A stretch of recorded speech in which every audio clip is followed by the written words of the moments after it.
Halo semuanya, kembali lagi bersama kami di Freebie TV. Perkenalkan, saya Arya dan rekan saya, Dewi. Topik hari ini kita akan membahas mengenai warisan atau yang biasa disebut sebagai hukum waris.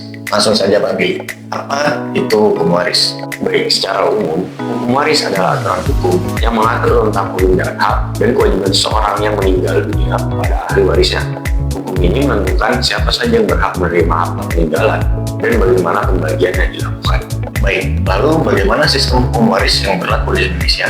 Di Indonesia terdapat 3 sistem hukum waris yang berlaku secara berdampingan. Yang pertama adalah waris hukum adat, yang kedua ada waris hukum perdata atau waris barat, yang ketiga adalah hukum waris Islam. Ketiganya ini memiliki dasar dan tata cara pembagian yang berbeda sesuai dengan asal-usul dan keyakinan waris. Kalau begitu, bisa dijelaskan apa yang dimaksud dengan hukum waris adat? Hukum waris adat adalah peraturan-peraturan yang mengatur proses meneruskan serta mengopera barang-barang yang berwujud harta benda atau harta lain yang tidak berwujud benda dari suatu angkatan manusia kepada keturunannya. Lalu, bisa dijelaskan juga apa yang dimaksud dengan hukum waris barat? Hukum waris barat di Indonesia diatur dalam pasal 838 KUH Perdata yang merupakan peninggalan dari sistem hukum Belanda. Dalam hukum waris barat, pembagian warisan didasarkan pada hubungan darah dan status pernikahan secara sah. Ahli waris digolongkan ke dalam 4 golongan berdasarkan kedekatan hubungan dalam pewaris. Apa yang membedakan hukum waris barat dengan hukum waris Islam dan juga adat? Perbedaannya cukup mendasar. Dalam hukum waris barat, pembagian dilakukan secara proporsional dan berdasarkan asas keadilan menurut hubungan keluarga, tanpa memperhatikan jenis kelamin atau agama. Sedangkan dalam waris Islam, pembagian didasarkan pada ketentuan Al-Quran dan hadis seperti yang pertama, pembagian waris berdasarkan hubungan darah dan pernikahan.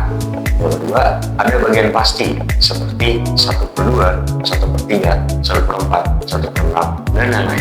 Yang ketiga, laki-laki biasanya mendapat 2 kali bagian perempuan karena tanggung jawab untuk menafkahi. Apakah seseorang boleh memilih sistem waris mana yang akan digunakan? Ya, boleh saja. Dalam praktiknya, pilihan sistem hukum waris biasanya mengikuti agama atau status hukum seseorang.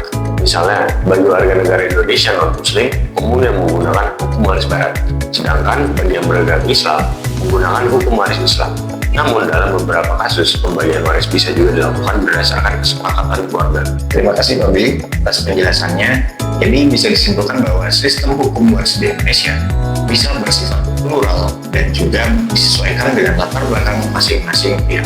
Benar sekali Pak Arya. Pemahaman tentang perbedaan sistem hukum waris sangat penting agar proses pembagian harta peninggalan dapat dilakukan secara adil dan sesuai dengan hukum yang berlaku. Terima kasih banyak Pak Billy atas wawasan yang sangat bermanfaat. Semoga ini bisa menambah pemahaman kita semua. Nah pemirsa, jika Anda mengalami persoalan serupa atau ingin berkonsultasi masalah hukum, bisa mengunjungi kami di www.freebielove.com atau di www.konsultasihukum.co.id. Sekian, terima kasih.